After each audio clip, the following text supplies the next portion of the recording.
Katz is back with us. Big Cat is back with us here on OTB. In that interview last week, you told us that Derek Panansky was the most famous person you had in your phone.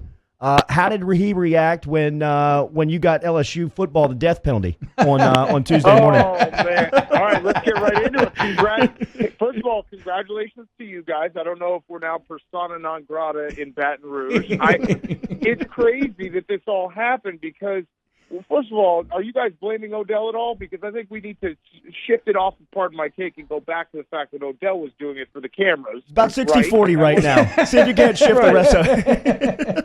Honestly, I didn't even remember that conversation. It was so casual. It was 8:30 in the morning. The video's incredible. The video's the best.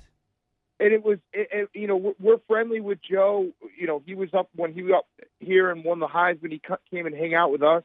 So we just did it casually. We didn't even think twice. And, our reputation as like the last 4 years doing this podcast, we always try to not burn people, not, get anyone in trouble. We don't want to be part of the story in that way.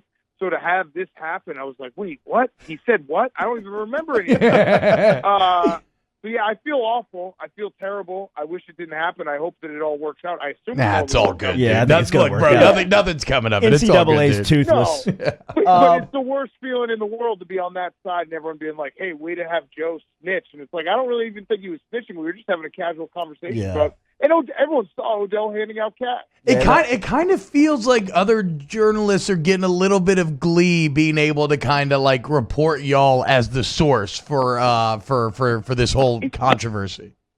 Thank you for saying that, because that's exactly what I think. There's so many times where we have a story and no one will say our name, no one will say where it came from. It feels like they're really leaning in to saying exactly where it came from. I think on Get Up this morning, they gave out my Social Security number, and I was just like, what the heck is going on here? So, yeah, thank you. That's a great point. The conversation with Joe was incredible, man, especially the start of it, because you could tell that all of y'all have been in New Orleans all night long. I mean, still drunk. Oh, yeah, it was awesome. Yeah. But it had to be a little uncomfortable when Coach O walked into the room. It looked like he was in ass-kicking mode already at like 7 a.m. this morning in his coat tie, and you guys were a little hazy. How did that conversation go?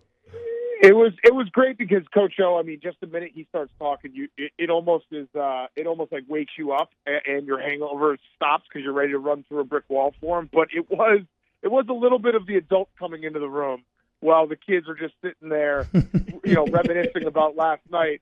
And Coach O probably somehow, I don't know how he did it, but he probably got like 6 hours of sleep and got up and got a workout in and then showed up and was ready to go. So it was a crazy night. I mean, I'm sure you guys, I'm not a real LSU fan. Like I told you guys last week, I'm rooting for you guys. I'm rooting for Coach O and Joe. But it was so fun to watch real LSU fans and their happiness and how awesome that moment was. Wait, so where did y'all go? Where did y'all go after the game? Did y'all just do like boots on the ground, hanging out with some random locals? Like, how'd that all develop?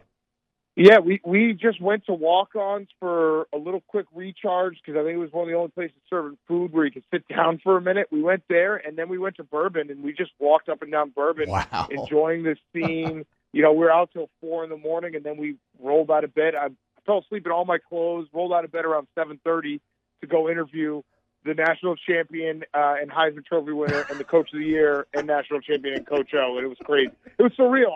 We got back to the hotel, and we're like, wait, that just happened? So now you can kind of understand the mindset when we didn't even know what we said on the interview. What are you still hungover right now? Have you managed to recover yet? I saw PFT, I think, tweeted this morning that he was still hungover. Yeah, I was able to get, I did the classic, I just called it quits at 8 p.m. last night. Mm-hmm. I was like, all right, it's over. I'm going to bed right now. So I'm feeling better now, but yesterday was still rough 2 days after. And it was one of those weekends where you kind of live off the adrenaline of the moment and how cool it was. And I'm such a big sports fan that just watching everyone in their happiness was so awesome to see. And I don't really understand. I told this to Coach O.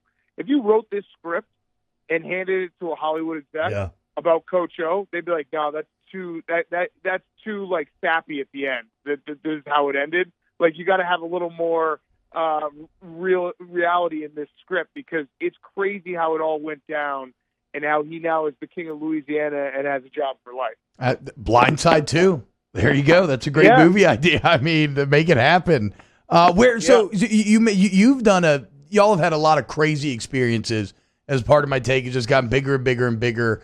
You love sports, as you just said. Where does celebrating a national championship in New Orleans that LSU won, where does that rank on your kind of personal list? It's up there. It's basically right below any personal, like, if when the Blackhawks won the Stanley Cup or when the Cubs won the World Series, it's right below that. So it was really as close as I could get to one of my own teams winning. That's what it felt like. And just embracing the moment. And I will say that I sat there the whole time, and I was like, or not the whole time, but when I got into the stadium, I said to myself, I went to the University of Wisconsin, I said to myself, if the Badgers ever got to this point, where they won't, but I think they'd have to wheel me in a stretcher because I would be so drunk before the game. So I'm giving credit. I'm giving a hat tip to everyone in Louisiana who was able to stand and put one foot in front of the other and get into the Superdome, because I don't think I'd even be able to get that done. I would have been so drunk before the game. So a real question for you, because you guys have an incredible relationship with Orgeron. I mean, like, we know him, but to be able to pull him in that scenario the night after and get him in there that morning kind of shows the pull that you guys have with him and have developed. For that moment, I mean, you just mentioned it was like a Hollywood script that wouldn't be believed if it played out. How did you guys feel for Orgeron in that moment, just kind of getting to know him over the last couple of years and seeing him get to the mountaintop in New Orleans with LSU as the head coach of that team? That was it. That was what you just described when he lifted the trophy and that smile that came over his face. That was everything, because Coach O is such a great guy, and if you talk to anyone who played for him, anyone who's works for him, they would die for him, right? Like, he is that type of guy. He's that galvanizing type of heroic figure that everyone looks up to. And in a national media perspective, everyone's always considered him a joke. And to have everything be validated, where even when, I mean, you guys know, when LSU gave the job to Coach O permanently, national media was joking about it and saying it was a terrible decision. So to have everything that was thrown at him be proven wrong, and have it be in Louisiana, in his home state, in front of the home crowd, it really is just a beautiful moment. I'm so happy for him. And I don't know, when we talked to him on Tuesday, like you said, he was ready. He was all buttoned up, ready to go. I don't think it had hit him yet. Yeah. I don't think he had fully had a moment to sit back and be like, man, this is crazy. That probably won't happen for a week or two, because he's probably already out there, working and grinding for next year. Yeah, I mean, I think they're like already recruiting right now or something crazy like that. Big Cat, thank you so much, man. Real quick, how did PFT's football tryout go? I don't know. I wasn't there, but I think he looked good. He looked really good. He looked the part. The video was great. He looked the part, for sure. Yeah, right. Like, if you want to just hire on books, he should be getting a job within the next 24 hours.